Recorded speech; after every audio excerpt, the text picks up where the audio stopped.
നിസ്കാരം. ആ നിസ്കാരത്തിലെ ഏറ്റവും പ്രധാനപ്പെട്ട ഘടകമാണ് സുജൂദ് ചെയ്യുക എന്നുള്ളത്. ഒരു വിശ്വാസിയെ സംബന്ധിച്ചിടത്തോളം ഒരു മനുഷ്യന്റെ മുന്നിലും, ഒരു രാജാവിന്റെ മുന്നിലും, ഒരു നേതാവിന്റെ മുന്നിലും, ഒരു മുതലാളിയുടെ മുന്നിലും ഒരു മുസ്ലിമിനെ സംബന്ധിച്ചിടത്തോളം അവൻ തല കുനിക്കാൻ പാടില്ല എന്നുള്ളതാണ് ഇസ്ലാമിന്റെ ഏറ്റവും നല്ല വ്യവസ്ഥ.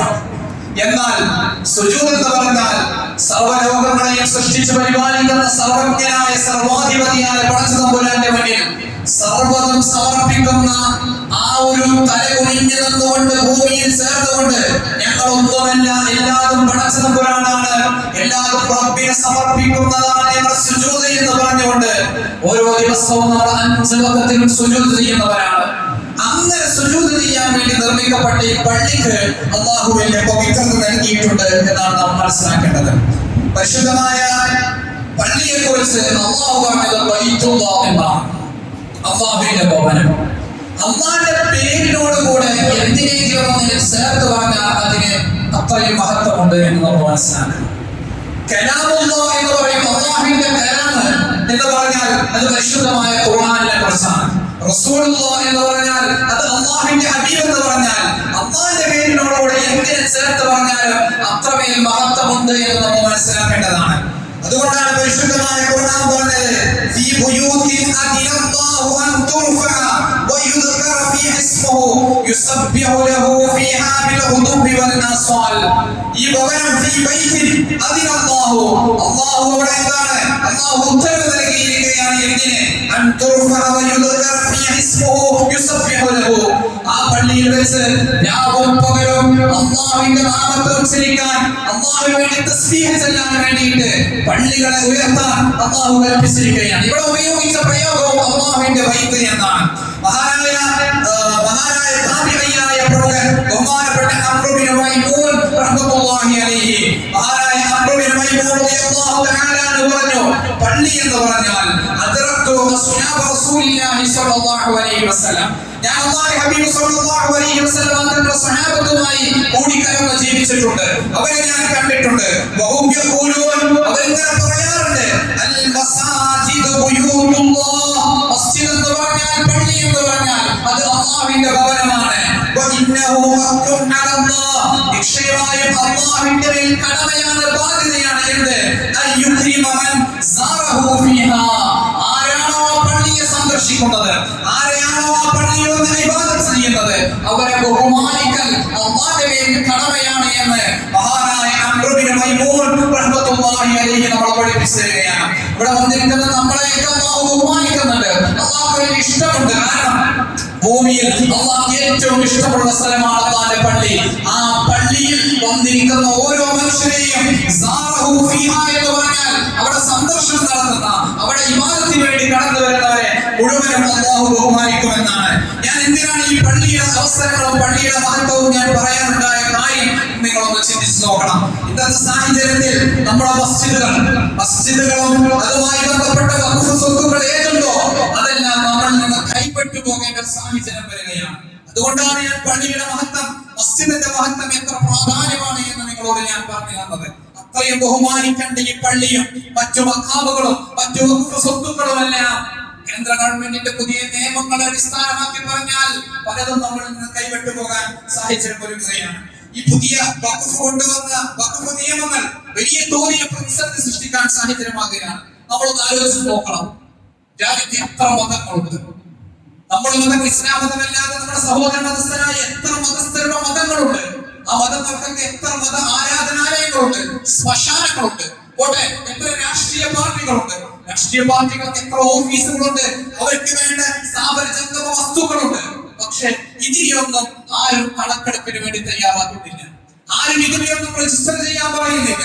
ആകെ മുസ്ലിമീങ്ങളുടെ വഖഫ് സ്വത്തുക്കൾ രജിസ്റ്റർ ചെയ്യണമെന്ന് പറഞ്ഞ് പരമാവധി എങ്ങനെയെല്ലാം പിടിച്ചെടുക്കണമെന്ന മനോഭാവമാണെങ്കിൽ എന്തിനാണ് ഒരു സമുദായത്തെ മാത്രം ഇത്രയും ക്രൂരമായി പീഡിപ്പിക്കുന്നത്? ഈ രാജ്യത്ത് സ്വാതന്ത്ര്യത്തിന് വേണ്ടി പോരാടിയ മഹാഭൂരിഭാഗം ഇന്ത്യൻ മുസ്ലിമീങ്ങളും ഇതിന്റെ ഘട്ടമായിട്ട് ചോര ചിന്തിയ രാജ്യത്തെ പിടിച്ചെടുക്കാൻ വേണ്ടിയാണ് ബ്രിട്ടീഷുകാരിൽ നിന്ന്. ആ ചരിത്രങ്ങളൊക്കെ നമുക്കറിയാം, അതിലേക്ക് കടക്കുന്നില്ല. ഈ രാജ്യത്തിന് വേണ്ടി ഹിന്ദു മുസ്ലിം ക്രിസ്ത്യാനി എല്ലാവരും ഒരുമിച്ച് നിന്ന് പോരാടിയ സ്വാതന്ത്ര്യമാണെങ്കിൽ ഈ രാജ്യത്ത് മുസ്ലിമീങ്ങൾക്കും അവകാശമില്ല. എന്തിനാണ് ഇപ്പൊ കൊണ്ടുവന്നിരിക്കുന്ന പുതിയ നിയമം? വഖഫ് സ്വത്തുക്കളെല്ലാം കേന്ദ്ര സർക്കാരിന്റെ ഉമീദ് പോർട്ടലിൽ രജിസ്റ്റർ ചെയ്യണമെന്നാണ് നിയമം. വളരെ ചുരുങ്ങിയ ദിവസങ്ങൾ. ഉമീദ് പോർട്ടലിൽ രജിസ്റ്റർ ചെയ്യാത്ത വസ്തുക്കൾ ഒന്നും, അതിന് പിന്നെ ആധാരമുണ്ട്, അടിയാധാരമുണ്ട്, പിന്നെ വേറെന്തോ റെസീറ്റ് ഉണ്ട്, ഒന്നും പറഞ്ഞിട്ട് കാര്യമില്ല. രജിസ്റ്റർ ചെയ്തിട്ടില്ല, പിന്നെ വഖഫ് സ്വത്തായിട്ട് ഗവൺമെന്റ് പരിഗണിക്കുകയില്ല. നമ്മുടെ അവകാശത്തിൽ നിന്ന് അത് നഷ്ടപ്പെട്ടു പോകുമെന്ന കാര്യത്തിൽ യാതൊരു സംശയമില്ല. ഈ ഉമീദ് പോർട്ടലിൽ രജിസ്റ്റർ ചെയ്യേണ്ട കാലാവധി നമ്മളൊന്ന് ചിന്തിക്കണം. ഡിസംബർ 5-ാം തീയതിയാണ് അവസാനത്തെ ഡേറ്റ്. ഇന്നത്തെ ഡേറ്റ് നിങ്ങൾ ആലോചിച്ചു, ഡിസംബർ 5 ഇന്നാണ് അവസാന ഡേറ്റ്. ഈ ദിവസത്തിനുള്ളിൽ ആരൊക്കെ പോർട്ടലിൽ രജിസ്റ്റർ ചെയ്തിട്ടുണ്ടോ അവർക്ക് മാത്രമേ വഖഫ് എന്ന് പറയാൻ പറ്റുമോ? എല്ലാത്ത വസ്തുക്കളിന് ആധാരമുണ്ട്, ഞങ്ങൾക്ക് തന്ന കൃത്യമായ രേഖകളുണ്ട്, ഒന്നും പറഞ്ഞിട്ട് കാര്യമില്ല. അതൊന്നും വഖഫിൽ ഉൾപ്പെടുകയില്ല എന്നാണ് കേന്ദ്ര ഗവൺമെന്റ് കൊണ്ടുവന്ന പുതിയ നിയമം. നിങ്ങളൊന്ന് ചിന്തിച്ചു നോക്കട്ടെ. ഏറ്റവും പരമപ്രധാനമായ കാര്യമാണ്. ഇന്നും 100 കണക്കിന് മഹല്ലുകൾ പോർട്ടലിൽ രജിസ്റ്റർ ചെയ്തിട്ടില്ല. ഉമീദ് പോർട്ടലിന്റെ സാങ്കേതിക തകരാറ് കാരണം 100 കണക്കിന് 200 കണക്കിന് മഹല്ലുകൾ ഇപ്പോഴും രജിസ്റ്റർ ചെയ്യാൻ പറ്റാത്ത പ്രയാസത്തിലാണ്. അതിനെതിരെ എന്ത് നടപടിയാണ് കൊണ്ടുവരിക എന്നറിയില്ല. അങ്ങനെ രജിസ്റ്റർ ചെയ്യാത്ത വഖഫ് സ്വത്തുക്കൾ ഇനി ആരാണ് പിടിച്ചെടുക്കുക, അതുകൊണ്ട് എന്താണ് ചെയ്യാൻ പോകുക എന്ന് നമുക്കൊരു എത്തും പിടിയില്ലാത്ത അവസ്ഥയാണ്. അതുകൊണ്ട് കൃത്യമായി നമ്മളെല്ലാം ഇതിനുവേണ്ടി നിയമ പോരാട്ടം നടത്തേണ്ട രീതിയിൽ നിയമ പോരാട്ടം നടത്തണം. അതിനുവേണ്ട സാഹചര്യങ്ങൾ ചെയ്യണം. അക്രമങ്ങൾ അത് മുസ്ലിമിന്റെ മാനദണ്ഡമല്ല. അക്രമങ്ങൾ നടത്താൻ ഇസ്ലാം അനുവദിക്കുന്നില്ല. അതുകൊണ്ട് ആ രീതിയിലല്ല, നിയമ പോരാട്ടത്തിലൂടെ ഇനിയും അതിന് അവസരങ്ങൾ നീട്ടി കിട്ടണമെങ്കിൽ അതിനുവേണ്ട പോരാട്ടങ്ങളൊക്കെ കൃത്യമായി ജമാഅത്തിന്റെ ഭാരവാഹികളൊക്കെ ഉത്തരവാദിത്തപ്പെട്ട ആളുകളോട് അന്വേഷിച്ച് അതിനുവേണ്ട നടപടികൾ എടുക്കണമെന്ന് ഈ അവസരത്തിൽ ഞാൻ ഓർമ്മപ്പെടുത്തുകയാണ്. കാരണം ഇത് ചില മാനദണ്ഡങ്ങൾ വെച്ചിട്ടാണ് ഒഴിവാക്കുന്നത്. നാളത്തെ ദിവസത്തിന്റെ പ്രത്യേകത അറിയാം. ഡിസംബർ 6. എന്താ ഡിസംബർ 6ന്റെ പ്രത്യേകത? ബാബരി മസ്ജിദ് രാജ്യത്ത് തകർക്കപ്പെട്ട ദിവസമാണ്. ബാബരി മസ്ജിദിന് കൃത്യമായ രേഖകൾ ഉണ്ടായിരുന്നു, ആധാരം ഉണ്ടായിരുന്നു, വഖഫ് ബോർഡ് രജിസ്റ്റർ ചെയ്തിരുന്നു. ഫൈസാബാദ് ജില്ലയിലെ സുന്നി വഖഫ് ബോർഡിൽ കൃത്യമായി രേഖപ്പെടുത്തിയ രജിസ്റ്റർ ചെയ്യപ്പെട്ട സ്ഥാപനമായിരുന്നു ബാബരി മസ്ജിദ്. ആ ബാബരി മസ്ജിദിനെയാണ് മറ്റു ചില കാര്യങ്ങൾ പറഞ്ഞ് തകർക്കപ്പെട്ടത്. ഈ രാജ്യത്ത് എന്നും ഐക്യം നിലനിൽക്കേണ്ടതാണ്. ഈ രാജ്യത്തെന്നും സമാധാനം നിലനിൽക്കേണ്ടതാണ്. എന്തിനു വേണ്ടിയാണ്? ഇത്ര വർഷക്കാലമാണ് അവിടെ 400-ൽ പരം വർഷം കൃത്യമായ ആരാധന നിർവഹിച്ചിരുന്ന ആ ബാബരി മസ്ജിദാണ് 1992 ഡിസംബർ 6-ാം തീയതി ഈ രാജ്യത്തിന്റെ മതേതര വിശ്വാസികളുടെ ഹൃദയത്തിന് മുറിവേൽപ്പിച്ചുകൊണ്ട് തകർക്കപ്പെട്ടത്. അവിടുന്ന് കൃത്യമായി 10 ദിവസം കഴിഞ്ഞ് 1992 ഡിസംബർ 16-ന് കേന്ദ്ര ആഭ്യന്തര മന്ത്രാലയം ഇതിനെക്കുറിച്ച് പഠിക്കാൻ വേണ്ടി കൃത്യമായി ജസ്റ്റിസ് ലിബർഹാൻ കമ്മീഷനെ ഏൽപ്പിച്ചു. ലിബർഹാൻ കമ്മീഷൻ 17 വർഷം ഇതിനെക്കുറിച്ച് അന്വേഷിച്ചു. ഇവിടെ അമ്പലം ഉണ്ടായിരുന്നോ, മറ്റാരാധനകൾ ഉണ്ടായിരുന്നോ, ഇത് പറയുന്നത് ശരിയാണോ, എല്ലാം അന്വേഷിച്ച് അവസാനം 17 വർഷത്തിന് ശേഷം 2009 ജൂൺ മാസം 10-ാം തീയതി കമ്മീഷൻ റിപ്പോർട്ട് അവതരിപ്പിച്ചത് ഇത് ജനാധിപത്യത്തിൽ ഇതിലും പരം ഒരു വഞ്ചന സംഭവിച്ചിട്ടില്ല എന്നതാണ്. ഇത് മതേതര വിശ്വാസികളുടെ ഹൃദയത്തിന് വേദനയേൽപ്പിക്കുന്നതാണ് എന്നാണ്. ഇതിനൊരു തെളിവുമില്ല. അവിടെ മറ്റൊരു ആരാധനയും കാലയും നിലനിന്നിട്ടില്ല. ഇത് ആക്രമിച്ച് തകർക്കപ്പെട്ടതാണ്. ഇത് ജനാധിപത്യത്തിന് വല്ലാത്ത വേദനയാണ് എന്ന് സുപ്രീം കോടതി പുറത്തു പറയുകയാണ്.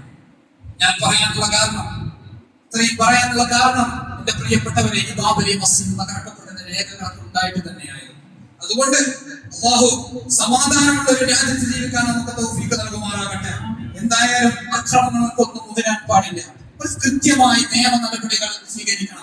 നിയമപരമായി എങ്ങനെയൊക്കെ അതിന്റെ കാലാവധി കൂട്ടിത്തന്ന് എങ്ങനെയൊക്കെ രജിസ്റ്റർ ചെയ്യാൻ കഴിയുമോ ആ രീതിയിൽ ചെയ്ത് നമ്മുടെ സ്വത്തുക്കളൊക്കെ സംരക്ഷിക്കേണ്ടതുണ്ട്. അല്ലാഹു നമുക്ക് തൗഫീഖ് നൽകുമാറാകട്ടെ. ഈ രാജ്യത്ത് എന്നും ഐക്യവും സമാധാനവും ഉണ്ടാവണം. ഒരു വിഭാഗത്തെ മാത്രം ചൂഷണം ചെയ്തുകൊണ്ട് ഇവിടെ ഒന്നും നേടാൻ നമ്മൾ പോകരുത്. അങ്ങനെ ആര് ചെയ്യുന്നുണ്ടെങ്കിലും അവർക്ക് നല്ല മനസ്സ് കൊടുക്കട്ടെ എന്ന് നമ്മൾ ഈ അവസരത്തിൽ ദുആ ചെയ്യുകയാണ്. അല്ലാഹു നമ്മുടെ സ്വത്തുക്കളൊക്കെ സംരക്ഷിക്കാൻ നമുക്ക് സൗകര്യം നൽകട്ടെ. രാജ്യത്ത് ഹിന്ദുവിനും മുസ്ലിമിനും ക്രിസ്ത്യാനിക്കും എല്ലാവർക്കും നല്ല സമാധാനത്തോടുകൂടി ജീവിക്കാൻ അല്ലാഹു അവസരം നൽകുന്ന നല്ല ഭരണകൂടമാക്കിയിട്ട് നമ്മുടെ ഭരണകൂടങ്ങളൊക്കെ അല്ലാഹു മാറ്റട്ടെ എന്ന് പ്രാർത്ഥിച്ചുകൊണ്ട് എന്റെ വാക്കുകൾ ഞാൻ അവസാനിപ്പിക്കുന്നു. നമസ്കരിക്കാനുണ്ട് 10 പേരുടെ പേരിലാണ്